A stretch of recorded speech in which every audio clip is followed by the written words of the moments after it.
بسم اللہ الرحمن الرحیم الحمد للہ الذی حمدہ الحامدون والصلاة والسلام علی من تابعہ الانبیاء والمرسلون وعلی جمیع من آلہ الطیبون الطاہرون واصحابہ المقربون المخلصون واولیاؤہ المؤمنون المتقون العارفون اما بعد فاعوذ باللہ من الشیطان الرجیم بسم اللہ الرحمن الرحیم۔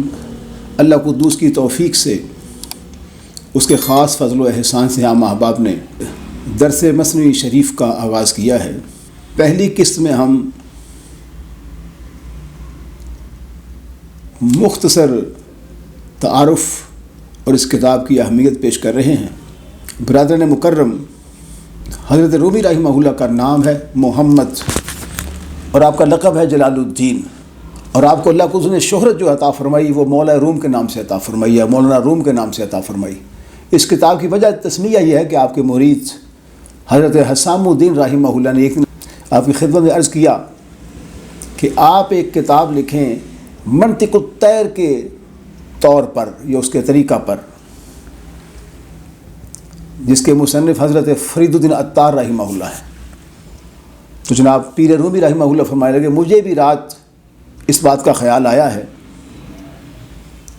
اور آپ نے رات جو شعر کہے وہ ان کو سنائے، جس میں یہ شعر تھا پہلا: بشنو ازن چو حکایت می کنت بس جدائی ہا شکایت می کنت۔ اور یہی وہ کتاب ہے جس کے بارے میں علامہ جامی رحمہ اللہ نے کہا: مثنوی یو مولوی یو مانوی ہست قرآن در زبان پہلوی۔ اور حضرت اقبال رحمہ اللہ نے ہمیں جناب رومی رحمہ اللہ کی فضیلت پر، ان کے سوز اور گداز پر اور ان کی تعلیمات سے فیض یاب ہونے کے لیے جو نکتہ فرمایا ہے وہ بھی سماعت فرما لیجیے۔ پہلے اقبال نے کہا: شمع خود را ہمچو رومی برفروز روم را در آتش تبریز سوز۔ کہا جو اپنی شمع ہے اس کو رومی کی طرح بھڑکاؤ۔ اگر منزل مقصود چاہتے ہو، اللہ قدوس کا قرب اور اس کی معرفت کے جام نوش کرنا چاہتے ہو تو کیا کرو؟ شمع خود را ہم جو رومی برفروز، جناب رومی رحمہ اللہ کی طرح اپنی شمع کو بھڑکاؤ۔ روم را در آتش تبریز سوز، اور اپنے روم کو کسی وقت کے شمس تبریز کی آگ میں جلا دو۔ اور اقبال نے پیر رومی کی تعریف میں یہ بھی کہا: نہ اٹھا پھر کوئی رومی عجم کے لال زاروں میں، نہ اٹھا پھر کوئی رومی عجم کے لال زاروں میں، وہی آب و گلے ایراں وہی تبریز ہے ساکی۔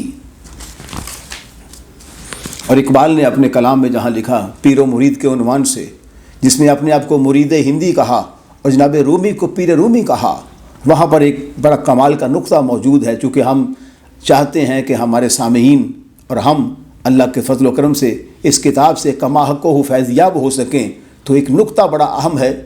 مرید ہندی کے عنوان سے آپ نے شعر کہا: علم و حکمت کا ملے کیوں کر سراغ، علم و حکمت کا ملے کیوں کر سراغ، کس طرح ہاتھ آئے سوز و درد و داغ۔ اب اقبال نے اپنے شیخ کریم کی بارگاہ میں گزارش کی کہ مجھے علم کا، حکمت کا سراغ کیسے ملے گا؟ اب علم و حکمت بنیاد ہے۔ ساتھ فرمایا کہ سوز، درد اور گداز، یہ چیزیں میرے ہاتھ کیسے آئیں گی؟ ٹوٹل 5 چیزیں بنتی ہیں۔ ایک علم ہے، دوسری حکمت ہے، تیسرا سوز ہے، چوتھا درد ہے، 5واں داغ ہے۔ اور اس کے جواب میں آپ نے پیر رومی رحمہ اللہ کا شعر لکھا، قابل غور توجہ فرمائیے گا۔ پیر رومی: علم و حکمت زاید از نان حلال، عشق و رقت آید از نان حلال۔ بہت بڑا شعر ہے، بہت بڑی بات اقبال نے کی۔ جناب رومی رحمہ اللہ کے شعر کو دلیل بنا کر فرمایا: اے بندہ مومن، اے راہ سلوک کے سالک، اے اللہ قدوس کے جلووں کے طلبگار، اے مشاہدہ حق میں مستغرق ہونے کے طلبگار، اپنی ذات کو اللہ قدوس کی ذات میں فنا کرنے کے طلبگار، اے ممکن واجب الوجود کی ذات میں فانی ہونا چاہتا ہے، اے حادث اگر تو قدیم کے ساتھ اپنا تعلق انتہائی مستحکم اور مضبوط کرنا چاہتا ہے، اگر تو غیریت کے وہم سے نکل کر بالکل اس راستہ پر چلنا چاہتا ہے جو صوفیاء کا، عرفاء کا، اولیاء کا، اتقیاء کا، اصفیاء کا راستہ ہے، تو فرمایا علم و حکمت زائد از نان حلال۔ اس بات کو یاد رکھ، علم و حکمت میں ترقی چاہتا ہے، علم و حکمت کو بڑھانا چاہتا ہے، علم و حکمت میں اضافہ چاہتا ہے، تو اس کی بنیاد رزق حلال ہے، لقمہ حلال ہے۔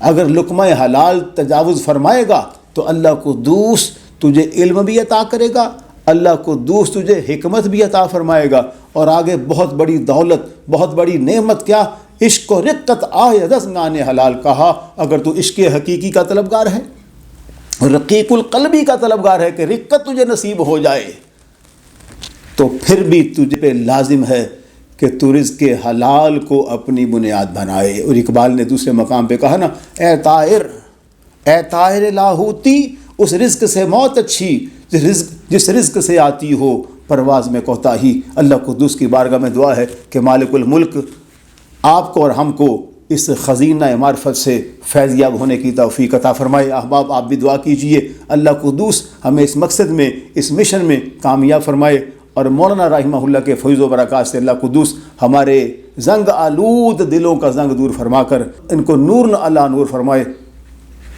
آمین بجاہ نبی الامین۔